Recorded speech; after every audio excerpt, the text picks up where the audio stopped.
बिस्मिल्लाहिर्रहमानिर्रहीम अस्सलामु अलैकुम वरहमतुल्लाहि वबरकातुहू। आज की ताज़ा तरीन बड़ी खबरों से इस व्लॉग का आगाज करेंगे। सबसे पहले आज की हेडलाइंस आपके सामने रखेंगे। तुर्की और इसराइल के दरमियान जंग की चिंगारियां बढ़ती जा रही हैं। उर्दगान और नेतन्याहू के दरमियान शदीद लड़ाई शुरू हो चुकी है। शाम के अंदर तुर्की के जहाज, मिसाइल और फौज आ चुकी है। इसराइल शाम के अंदर तुम्हें भारी शिकस्त का सामना करना पड़ेगा अगर शाम के टुकड़े करने के मंसूबों से बाज न आए। फलस्तीन को आजाद करा के रहेंगे, इसराइल के मंसूबों को रोक कर दिखाएंगे। तुर्की ने नया धमाका कर दिया है। दूसरी तरफ है, शाम को ईरान $500 अरब जुर्माना अदा करे क्योंकि उसने शाम के लोगों का बशार अल असद के साथ मिलकर नुकसान पहुंचाया है। शाम में इसराइल की दरअंदाजी के खिलाफ ईरान का धमाकेदार बयान भी सामने आया है और शाम और लबनान के दरमियान नए ताल्लुकात शुरू हो चुके हैं। यह हेडलाइंस हैं, इनकी तफसीलात और डिटेल्स आपके सामने आ रही हैं। इससे पहले कि मैं खबरों का आगाज करूं, आपसे गुजारिश है इस चैनल पर नए हैं तो लास्ट में सब्सक्राइब कर लें ताकि आपको हमारी तमाम खबरें मिलती रहें, इससे आपका ताल्लुक जुड़ा रहेगा।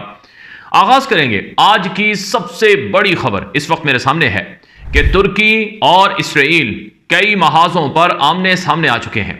सबसे बड़ा महाज फलस्तीन और गजा का है जिस पर तुर्की और इसराइल में शदीद तनाव और कशीदगी है। दूसरा बड़ा महाज है शाम का, जहां पर तुर्क फौजें इसराइली फौज के सामने खड़ी हो चुकी हैं। तुर्की के जहाज, मिसाइल और टेक्नोलॉजी इसराइल को ललकार रही है और इसराइली वजीर आज़म नेतन्याहू ने अभी 2 दिन पहले शाम के अंदर जनूबी शाम के इलाके हदर का दौरा करके तुर्की को ललकारा और तुर्की को खबरदार किया कि तुर्की शाम में इसराइल को नहीं निकाल सकते हैं, जिस पर तुर्की और इसराइल में शदीद कशीदगी है। इसी हवाले से रिपोर्ट मेरे सामने है। मारिफ इसराइल का एक अबरानी ज़बान का अखबार है जिसकी रिपोर्ट यूं है कि उर्दगान और तुर्की पहले ही सिग्नल दे चुके हैं कि वो एक बहुत बड़ी जंग के लिए, बहुत बड़ी लड़ाई के लिए तैयार हैं। ये उन्वान है इसराइली अखबार की रिपोर्ट का।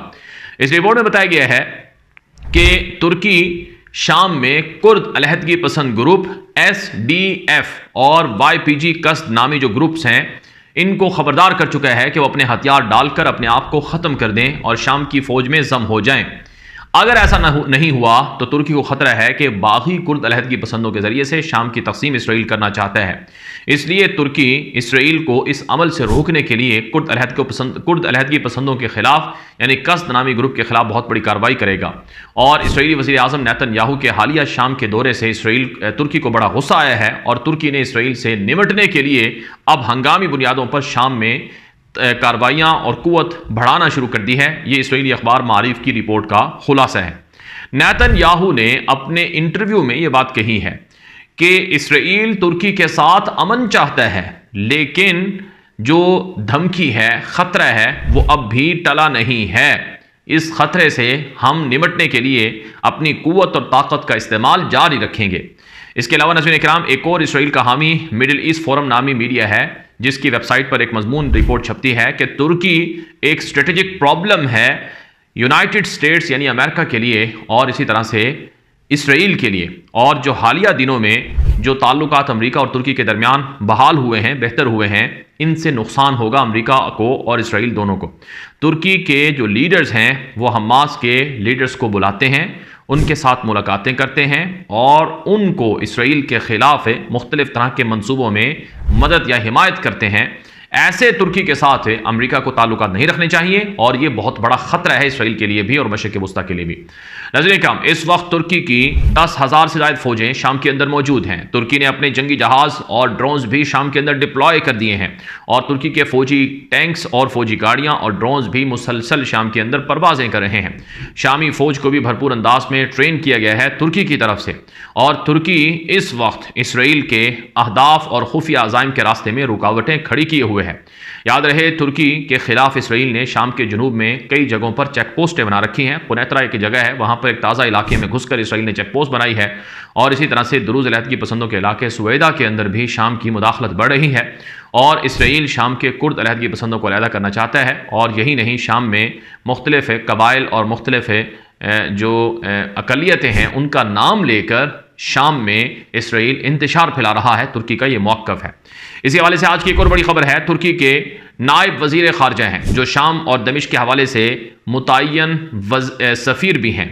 इन्होंने अपने ताज़ा बयान में ये बात कही है। नूह यलमाज़ इनका नाम है। नूह यलमाज़ ने कहा है कि तुर्की के लिए अव्वलीन तरजीह और एजेंडा फ़लस्तीन है। दुनिया के हर फोरम पर, दुनिया के हर इवेंट में, हर कॉन्फ्रेंस में तुर्की फ़लस्तीन की बात करता है और तुर्की फ़लस्तीन को मुक़द्दम रखता है। वह वक्त दूर नहीं जब फ़लस्तीन को आज़ादी मिलेगी, फ़लस्तीन की रियासत बनाकर दिखाएंगे। ये बात तुर्की के नायब वज़ीर ख़ारजा नूह यलमाज़ ने कही है। अभी 2 दिन पहले तुर्की के साबिक़ वज़ीर दाखिला सुलेमान सुवेलो ने एक इज्तिमा में कहा था कि तुर्कों ने आया सोफिया में नमाज अदा की, फिर मस्जिद उमवी दमिश्क के अंदर नमाज अदा की और इंशाअल्लाह जल्द मस्जिद अक्सा में भी हम नमाज अदा करके दिखाएंगे। तो तुर्की और इसराइल के दरमियान इस तरह से क्लैश बढ़ता हुआ नजर आ रहा है। एक और बड़ी खबर है, मुख्तलिफ मुल्कों के साथ तुर्की के फौजी राब्ते, ताल्लुकात और मुख्तलिफ तरह की ट्रेनिंग तेज़ हो चुकी हैं। ताज़ा इतलात के मुताबिक तुर्की और दुनिया के कई मुल्कों की मुश्तरका एक बहुत बड़ी इज्तिमाई एक्सरसाइज हुई है, ड्रिल मशक़ें हुई हैं और ये कतर के अंदर हुई हैं। कतरी फ़ौज को बिलखुसूस तुर्की ट्रेन कर रहा है और कतर के अंदर भरपूर अंदाज में जो भारी हथियार हैं, दिफाई टेक्नोलॉजी है, वो तुर्की ने लगा रखी है। और कई अरब मुल्कों में जैसे मिस्र है, जैसे उर्दन है, जैसे इराक है, जैसे सऊदी अरब है, वो भी अब तुर्कों से हथियार ले रहे हैं, उनकी फ़ौज को ले रहे हैं। और उर्दगान वाज़े कर चुके हैं कि अरब हमारे भाई हैं, इन्होंने बरसों से तुर्कों के साथ मिलकर बहुत सी जंगें लड़ी हैं। ये धोखा दही से झूठा प्रोपेगेंडा फैलाया गया था कि अरबों ने तुर्कों की पीठ में छुरा घोंपा है, ऐसा कुछ भी नहीं था। तो जिससे अरब और तुर्कों के करीब होने के मज़ीद इम्कानात वाज़े हुए हैं। एक और बड़ी खबर आपके सामने रखेंगे और ये खबर है शाम के हवाले से। ईरान शाम में बशारुल असद के दौर में शामी आवाम के ऊपर हमलों का जिम्मेदार रहा है, इसलिए शाम के अंदर जो एक लिबरल सियासी जमात है उसने मुतालबा किया है कि ईरान शाम में $500 अरब जुर्माना अदा करें। चुनांचे ये खबर मेरे सामने मौजूद है जिसे इजरायली मीडिया और बाकी इंटरनेशनल मीडिया ने नशर किया है कि Syrian liberal party calls on अशरा to demand 500 billion in war crime compensation from Tehran, के तेहरान से $500 अरब का मुआवजा लिया जाए, जुर्माना लिया जाए, क्योंकि तेहरान की पॉलिसियों से और उनके मदद और हिमायत से ही बशार ने लोगों को मारा था, जुल्म किया था, बमबारी की थी। दूसरी तरफ ईरान की तरफ से अक़वाम मुत्तहिदा के अंदर और इसी तरह से ईरानी वज़ारत ख़ारजा की तरफ से इसराइली वज़ीर आज़म नेतन्याहू के गैर कानूनी तौर पर शाम के अंदर दाखिले को मजम्मत किया गया है। ईरान ने कहा है कि ये एक मुजरिमाना और एक जंगी जुर्म है जो इसराइल की तरफ से आजमाया गया।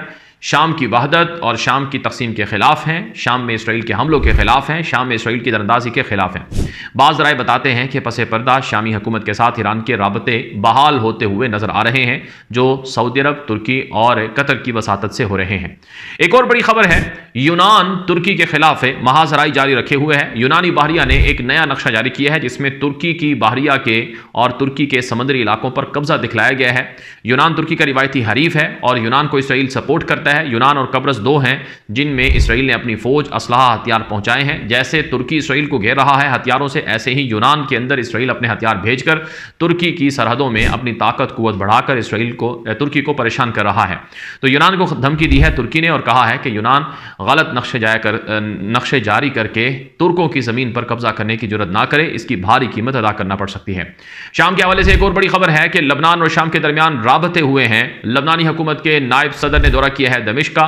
शामी सदर अहमद अशर से मुलाकात हुई है और इस मुलाकात में लबनान और शाम के दरमियान जो बॉर्डर तनाज़ा है, यानी सरहदों पर जो बाउंड्री लाइन के उमूर पर तनाज़ा है, उसको हल करने पर इत्तेफाक हुआ है और जो लबनान और शाम के लोग लापता हैं उनको तलाश करके उनके बारे में मुश्तरका तहकीकात करने का भी ऐलान किया गया है।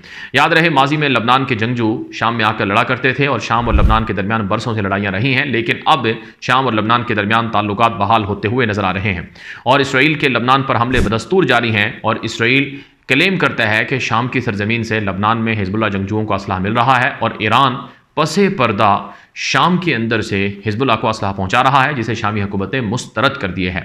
बहरहाल अब तक की कुछ ताज़ा अपडेट्स थी, मालूमात थी, अब तक पहुंचाई गई हैं। मज़ीद तफसीलात आती रहेंगी। आप हमारे यूट्यूब चैनल के साथ जुड़े रहें और इसे आगे नशर कर लें। इजाज़त दीजिए। अस्सलाम वालेकुम रहमतुल्लाहि व बरकातुहू।